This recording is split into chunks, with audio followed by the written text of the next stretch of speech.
What's up, Echo.Church? Echo.Church, great to be with you today. Shout out to all of our campuses, San Jose, Sunnyvale, Fremont, to all of those of you that are joining us online. Welcome. I'm stoked to be here with you. My name is Philip. I lead Foster the City. I'm stoked to be here to be able to share a message that I think is really near to the heart of God. As we continue on together in our series all around hope, today I want to have a conversation about how we can become a community that brings hope to those in need around us. And if you'll indulge me a little bit, I want to share a little bit about Foster the City as well. Maybe the best way that I can jump in, though, is just to begin with a story. Let me tell you about a beautiful little girl. Sadly, this little girl, when she was born, she had a positive toxicology report, which basically means she had drugs just surging through her little body. So within hours, she was placed into the foster care system. By the time she was 3 months old, she'd already been cared for by 4 different moms. If you look at the studies, the outlook on that little girl's future is probably pretty bleak. We know that if a kid ages out of the foster care system, a third are going to spend time on the streets. Half will develop a substance addiction. More than half develop PTSD. Suicidal tendencies for kids in foster care are 4 times higher than their peers. I could keep going and going. My point is this. This little girl had a world of statistics fighting up against her. My wife and I heard about this little girl's story several years ago. And we said, man, if there's anything that we can do to maybe bring a little bit of hope into her story, be able to shift that trajectory for her, like we want in. And so we ended up bringing this little girl into our home, and we became her foster parents. We actually ended up getting to foster her for 4 years. Her story was a little different than the kids we'd fostered in the past because the kids we'd fostered before all had the opportunity to go back home, like to be reunified with their biological family. And that's the goal of foster care whenever possible, is to see families restored back together, like stronger, healthier. For this little girl, that wasn't going to be possible. The judge, the social workers, they said she's going to need another option for permanency. And so after 4 years, we moved from being her foster family to her forever family, and we got the chance to adopt this little girl. Yeah, we can celebrate that. This is actually us here. That's the family there. It's that little one that's right to the right of me. She's cute, huh? Not only, though, did we get to invite her into family, we got to invite her into community. Let me tell you why that's important. When a kid enters into the foster care system, they're not just removed from their biological parents. Oftentimes, they're also removed from their entire community, or communities of support, right? Extended, like their aunties, their uncles, their grandparents, like the neighborhood kids that they play with down the street every day, right? And their entire communities of support are often taken from them as well. So first and foremost, yes, that when a kid enters into foster care, they need caregivers, but they also need kind of surrogate extended family, if you will. So now here's the problem. Where in God's green earth are we going to find an organization in our society that is filled with aunties and uncles and grandparents and teachers and leaders that would invest in these kids? I'm talking about you. You following me? It's a church. It's a church. So listen, when that little girl comes to Echo on a Sunday, and she walks into Echo Kids, and she's got leaders that welcome her with a smile and a high five. And maybe they remember her name and a bit of her story, and they encourage her, and they bless her, and they speak life over her, and they remind her that she's loved and that she is valued. Every one of those moments is Echo.Church saying, we do foster care. Not just the Pattisons, we do foster care. Right? In the name of Jesus, this child is going to be welcome here. This child is going to be loved here. Now, not just Lucy, but any child that comes into this church, they're going to, no matter what happens to their story long term, no matter where their trajectory takes them, they're going to have the seed deeply implanted within them. Deeply implanted. The church is safe. The church is family. The church loves me. You get to be a part of that, and I want to honor you for that, Echo.Church. Can I tell you one more quick story about her before we move on? Okay. What are you going to do? Of course, I'm going to. My wife and I have been married for 20 years this year. It's a long time. A long time ago, you don't have to clap for that. It just means we're old. It's all right. It's all right. Hey, so when my wife and I were first married, we didn't have any kids yet. We had all this extra time on our hands. So one of the things that we would do together is we would read books together at night. And one of the book series that we read together was called The Chronicles of Narnia. Are you familiar with it? If you're not familiar, Chronicles of Narnia initially centers around 4 kids, 4 siblings, 2 brothers, 2 sisters. You got Peter, you got Susan, you got Edmund, you got Lucy. Okay? And we were talking as we were reading the book series, like, hey, that's a great amount of kids to have. 2 boys, 2 girls. Now, you can't really control something like that. But as chances would have it, as the years would go by and we start popping out kids, we had boy, girl, boy. We had our Peter, we had our Susan, we had our Edmund. We just needed our Lucy. We just needed our Lucy. And so as the years would go by, and even as we began to enter our foster care journey, we would pray like, hey, God, if there is a little girl that needs a forever family, like we're ready. Open hands, like we're ready. Bring us our Lucy, is what we would say. My daughter, my older daughter, she'd even pray. She really wanted a younger sister, and so she had a doll that she actually called Lucy. And we would just pray, God, one day, bring us our Lucy. And one day I got a phone call from my wife. And she said, hey, there's a little girl that needs a foster family. Can you come down to the county building? We're going to go learn about her. So I drive down after work. Before we even walk in the doors, my wife meets me outside, and she grabbed me. She's like, Philip, guess what her name is? Her name is actually Lucy.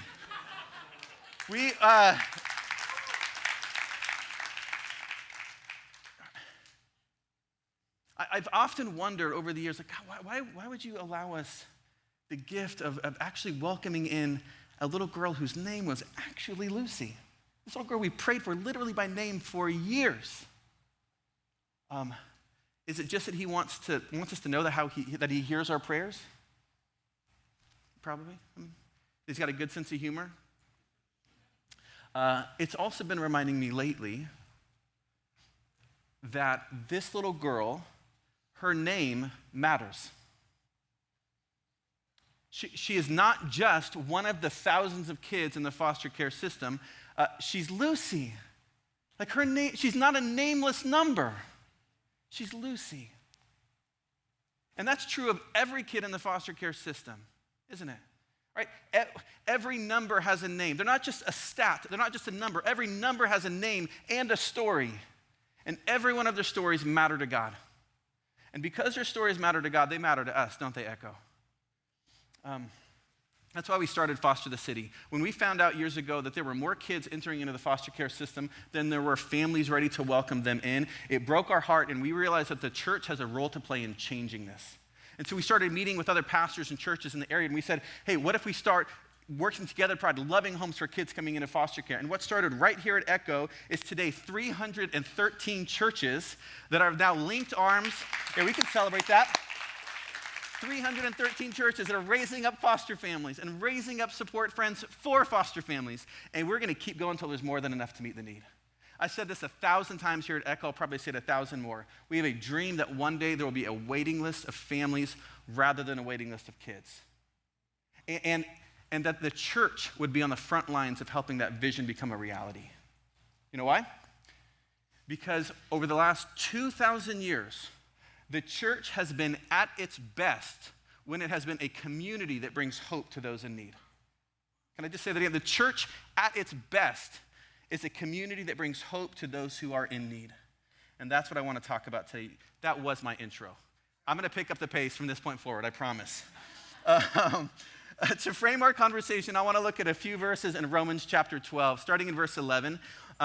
Romans is a letter to the church in Rome, written by the Apostle Paul, and Paul gives us an incredible vision of who we were meant to be as the people of God. I believe that what I'm about to read over us is actually God's heart for Echo.Church. So follow me here. Romans 12, verse 11. Do not be slothful in zeal. Be fervent in spirit. Serve the Lord. Rejoice in hope. Be patient in tribulation. Be constant in prayer.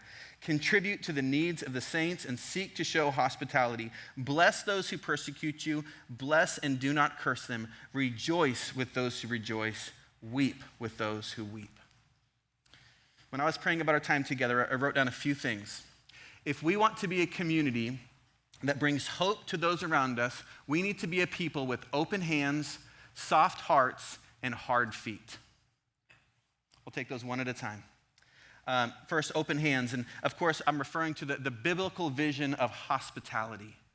Verse 13 says, contribute to the needs of the saints and seek to show hospitality. One of the best books that I've read this last year is called Unreasonable Hospitality. You all here at Echo did a series with that same name this fall, so I know that this is fresh on your heart and your mind. I just want to circle back and kind of double click on this once again. The book Unreasonable Hospitality was written by a guy named Will Guidara. And Will was the general manager of 11 Madison Park in New York City, a restaurant in New York City. And Will tells a story about how 11 Madison Park went from being a pretty good restaurant in New York to becoming a 3 Michelin star ranked #1 restaurant in the world. And as you can imagine, just from the title of the book, it wasn't just because of the food. It was because of this irrational, remarkable hospitality.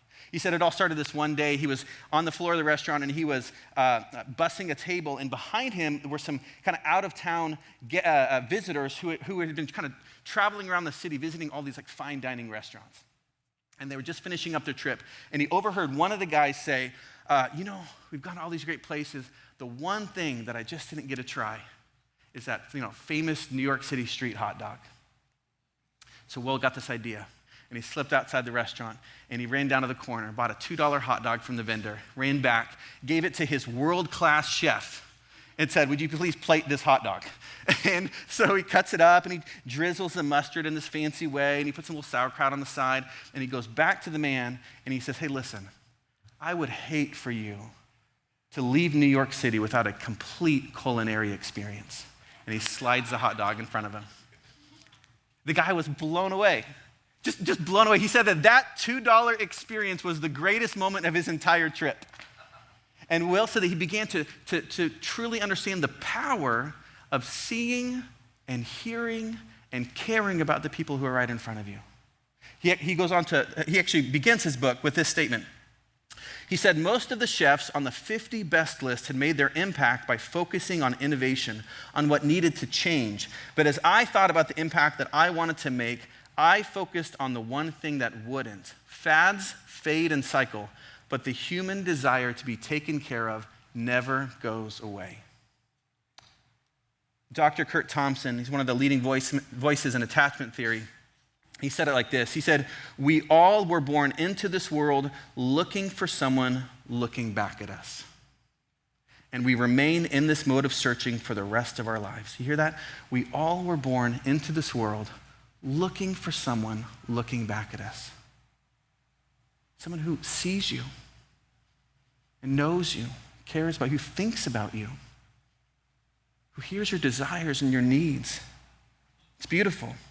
But what Paul is calling us into actually goes much deeper, much further than the hospitality at 11 Madison Park. I mean, as beautiful as it is, 11 Madison Park is for the wealthy.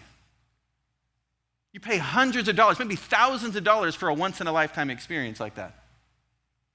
Listen to what Jesus has to say about hospitality. He says, when you give a banquet, invite the poor, the crippled, the lame, the blind, and you will be blessed.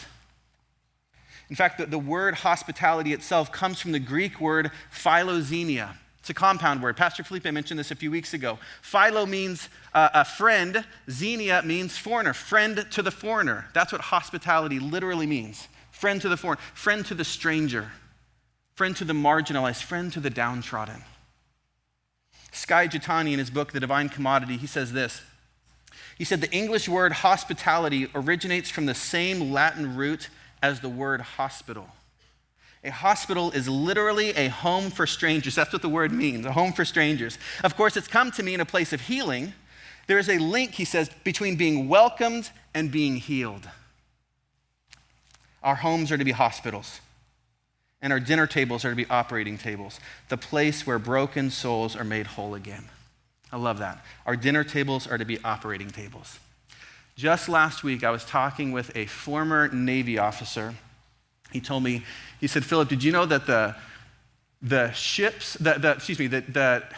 dining rooms on Navy ships are actually called a ward room, like as in hospital wards, W-A-R-D.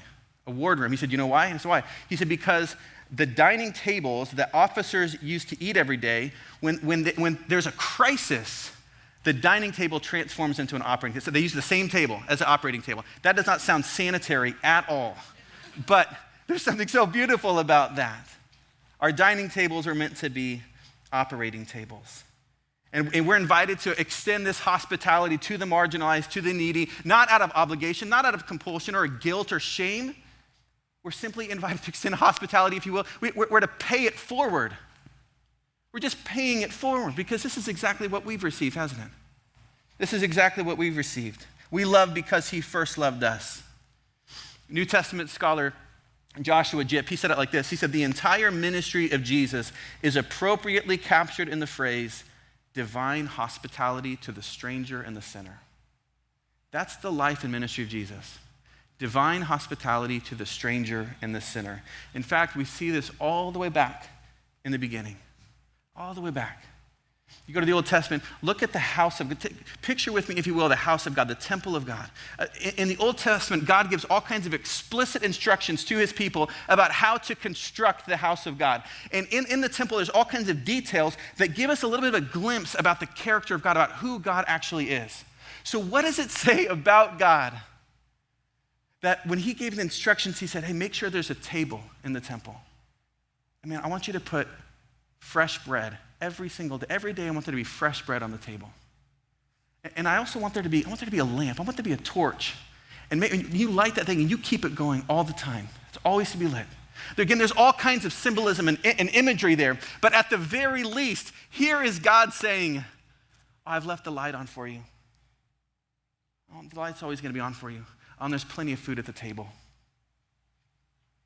And now this divine hospitality that gives us a seat at his table, right? And gives us hope when we feel hopeless, now flows in us and then through us into the lives of those around us. Todd Hall put it like this. He said, we are being loved into a people of love. I love that. We are being loved into a people of love. Now, listen, I know we did a whole series on this topic this fall. I got to move on. But listen, if this conversation on hospitality has been marinating in your spirit this fall, and you're ready, like I want to be a person of hope. I want to be a person of hospitality. I want to move towards the downtrodden. And you just don't know how. Here's it. I'm going to put it on the table. I'm going to put it on the table today. Join us in the work of Foster the City. Join us. Consider becoming a foster parent. Consider opening up your hands and your home to a child who's been abused or neglected and needs a loving home. Consider what that might look like for you. For those of you who are unable, consider becoming a support friend for a foster parent. Fostering is hard, and so we wrap all of our foster families with support friends. These support friends provide the practical, emotional, spiritual support so that families can keep going. So they're bringing meals, they're babysitting, they're mowing lawns. They show up and they pick up, dirty laundry off the front porch and go and clean it and they drop it back off folded. Right? They're just providing extra capacity for these parents to care well for the children in their home. Consider becoming a support friend for a foster parent. If you're interested in learning more about the work of Foster the City, how you might be able to play a role, at all of our campuses today, we have a table in the lobby. We'd love to be able to just give you a little next step card. You can fill it out, and we'll let you know about an informational meeting we have coming up. Does that sound good? We are to be a people with open hands. And by the way, if you're joining us online, you can go to fosterthecity.org, and you can sign up there as well. We are to be a people with open hands, but also a people with soft hearts and hard feet. John Tyson, he's an author and a pastor in New York City. He wrote this great book. I highly recommend it for the men. It's called Fighting Shadows. And in Fighting Shadows, he addresses 7 of the most common struggles that men deal with in our culture today. And I want to share with you the 7th and final struggle. This is kind of the culmination of it all in the book. You want to notice? The 7th struggle is apathy. He said that he surveyed hundreds and hundreds of women, asking them about what they've noticed in the men around them, and there was this overwhelming response: emotional numbness. He called it the male malaise. He said that women noted a deadness in men's hearts, apathy, like an inability to feel. He goes on to write this. He says, life can grind a man's heart out. It can weaken and callous and wound and numb. We can just go through the motions so often that slowly our hearts shrivel, atrophy, just survive. But we can also choose to position our hearts at the places they come alive, the places of beauty and brokenness, sorrow and joy. This is why Paul says in verse 15, we are to rejoice with those who rejoice and we weep with those who weep. Men, when was the last time you wept with someone? When was the last time that something or some relationship moved you to the point of tears? Dr. Keltner, he's a professor of psychology at UC Berkeley, actually has written on tears. He says there's actually 3 kinds of tears. He says the first one is kind of this near continuous, like watering over the surface of our eye, right? It kind of smooths out the rough surface of the cornea and helps us to see the world a little bit more clearly. The second kind of tear is kind of in response to some physical event around us, right? So maybe you're walking through thick smoke or something and your eyes start to water, or you're chopping onions. Maybe you're playing basketball and Draymond Green just pokes you in the eye, as he's wont to do. It's in a response to a physical event. Okay? And those kind of tears all are activated by what's called the lacrimal gland, which is right behind the cornea, right? But it's all just right here. He said, but there's a third kind of tear. He calls these tears of emotions. This is what he says.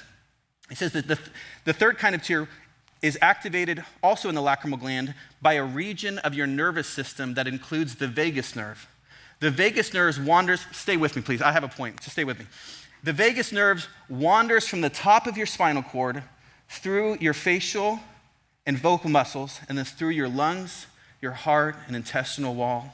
Communicating with the flora and the fauna of your gut, it slows your heart rate, calms the body, and through eye contact and vocalization can bring about a sense of connection and belonging. In other words, it's a whole body experience of empathy and connection and intimacy and compassion with the person in front of you.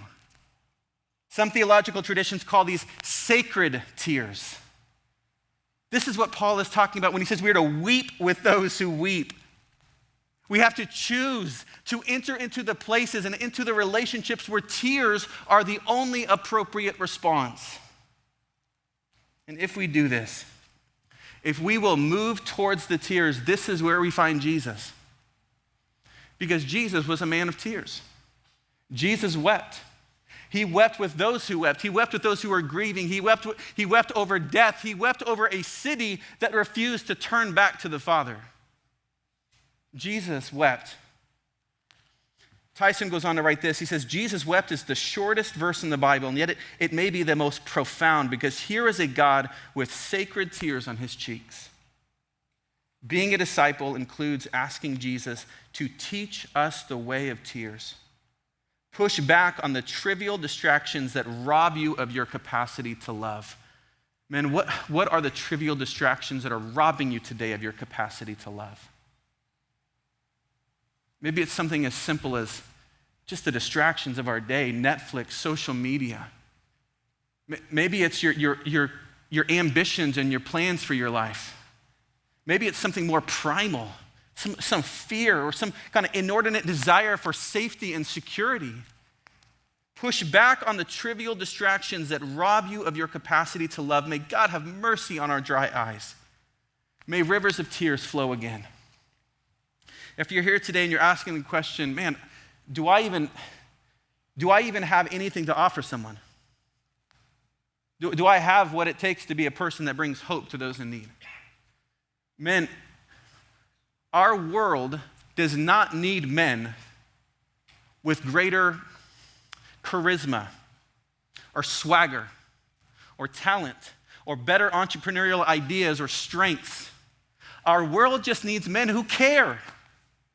Our world needs men with tears in their eyes. Our world needs men who will stop being apathetic and ambivalent to the brokenness around us. My oldest son was 7 when we started our foster care journey. He told me it was the first time he started to see me cry. Up until that point, I think I'd kind of kept a lot of the world's brokenness at arm's length. And that began to change in 2014. My wife and I started attending our foster care training classes. And I began to hear stories that I still think about a decade later. I heard stories about children in my community that were being severely neglected. I heard stories about girls that were being abused over and over and over again. I heard stories about babies who were being born with drugs surging through their little veins. And in the first couple months of their life, they were having to detox. They were having withdrawals. I heard stories about toddlers who were so hungry, they would put their hands down the back of their pants and eat their feces.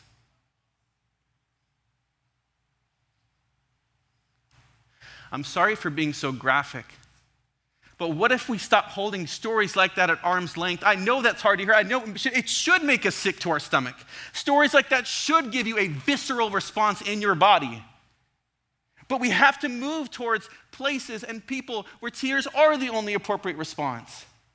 Guys, just a couple weeks ago, I heard a story about a 12-year-old little girl here in the Bay Area, right in our community. 12 years old, she'd been abandoned by her family. The social worker told us, this is the wording the social worker used, she's done what she's had to do to survive. She's 12.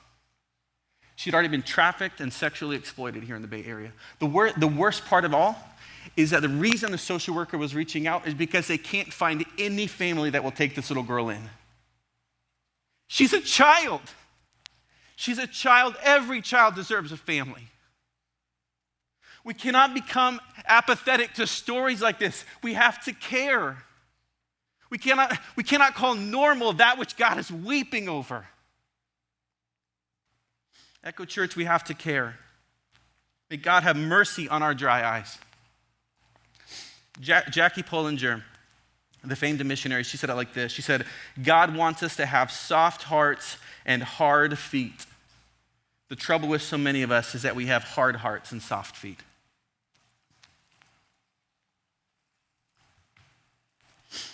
Soft hearts should lead us to hard feet. In verse 11 here, Paul says, do not be slothful in zeal. Be fervent in spirit and serve the Lord. That verse, fervent in spirit, literally means to boil with heat. In other words, to burn with a passion. And that burning passion, Paul says, should keep us from being slothful. Or in other words, lazy or inactive. That burning passion should lead us to do something, to be active, to take a step. Soft hearts should lead to hard feet. What does that look like for you? What does that look like for me? I actually want to take a minute and just share with you a story of a family who has soft hearts and hard feet. They embody soft hearts and hard feet. Would you watch this video with me? I want to take a minute to tell you the story of how my wife led our family into foster care. Growing up, I had no aspirations to be an adoptive dad or a foster parent. To tell you the truth, I didn't even know what foster care was. My wife, on the other hand, had decided that she was going to adopt a child before she entered middle school. I still remember the day that she came to me and she asked me, what do you think about becoming foster parents? At first, I was very hesitant about the idea. I was not interested in signing up right away to welcome children into our life from hard places. And I think one of the main reasons is I couldn't wrap my head around the concept of pouring myself out for a child only to have them leave our home. Yet after a while and her persistence, I agreed to go to an orientation to learn more about what fostering was all about. And I remember at the orientation, they shared stories and statistics of kids who were in care. Some of those statistics really cut straight to my heart. Shortly after, we found out about a 23-year-old who needed a place to stay. And my wife, yet again, convinced me that we should open up our home to this young man. As we heard his story and got to know him, we found out some heartbreaking details about his journey into foster care. When he was 14 years old, he was part of this horrific event that resulted in his entire family dying except for him. He was the only one who survived. And that event led him to enter into foster care. And the thing about his story that made me the most angry, that broke my heart the most, is that this boy at 14 years old, after going through one of the worst things I can imagine, being in foster care, there was no family available to take care of him. He ended up staying in a group home for his entire adolescence. I remember one day sitting with him. We were actually driving in the car. I know exactly the street we were on, and I asked him about why he played so many video games. And I'll never forget his answer. He said, "Well, I don't really like this world. And when I play video games, I'm taken to a place where nobody can hurt me." Hearing those words in that moment, all of my hesitation about becoming a foster parent melted away, and I was left sitting with a little boy who needed a home. The truth is, I'm not alone in my hesitation to become a foster dad. Many husbands are hesitant to follow their wives' calling to foster children. Addressing this issue, author and foster parent Jason Johnson says this: "Some will say it's important that both the husband and wife feel called, and I would wholeheartedly agree. That is, after all, the point. Perhaps God is making that call very clear to you through your wife." The truth is that there are many husbands who are hesitant to follow their wives leading into foster care. And this is really tragic because the need for godly men to step into these children's lives is massive. One national study found that 46% of children involved in the foster care system had not seen their fathers in the last year. Yet study after study suggests that children with involved, loving fathers are significantly more likely to do well in school, to have healthy self-esteem, to exhibit empathy, even to avoid high-risk behaviors like drug use and criminal activity. Foster dads have a unique opportunity to be present and committed to children who need fathering. And in doing so, they can make a significant difference in that child's life. Most of the children I've fostered have moved on from my home, but I am so grateful that at such a crucial and vulnerable time in their life, God allowed me to play a role in making sure that these children knew how much God loved them. To find out how you can make a difference in a child's life, head to fosterthecity.org and sign up to attend an interest meeting today. Or better yet, come and see us at a table out in the lobby after the service. We'd love to chat with you and have you again fill out that next step card. Maybe for some of you, perhaps that is how God is, He's softening your heart. That's what hard feet looks like for you. For others of you, maybe that's not what He's calling you to do. For some of you, perhaps it's praying about how you could contribute to the hope offering that's coming up here in a couple weeks. Listen, what I'm about to tell you sounds like a bit of a humble brag. Would you bear with me just for a minute, okay? Foster the City is inspiring and equipping hundreds of churches. And we have raised up hundreds and hundreds and hundreds of foster families and support teams for foster families. And everything we do for churches, everything we do with families is for free. We give it all away for free. Because we want to see as many churches and families be able to say yes and be a part of this movement as possible. And so we give everything away for free. Do you know how we can do that? It's because Echo.Church is helping to fund the movement of Foster the City. So every time you give here at Echo, part of your generosity is helping to raise up more safe and loving homes for kids like Lucy. And I want to honor you for that. One of the best ways that you can extend biblical hospitality to the vulnerable is through your generosity as you give here at Echo.Church. I want to ask you to consider praying about how you might be able to give generously to the Hope Offering. And listen, I'm not Pastor Felipe. I get one time to do this. Dig deep. Dig deep.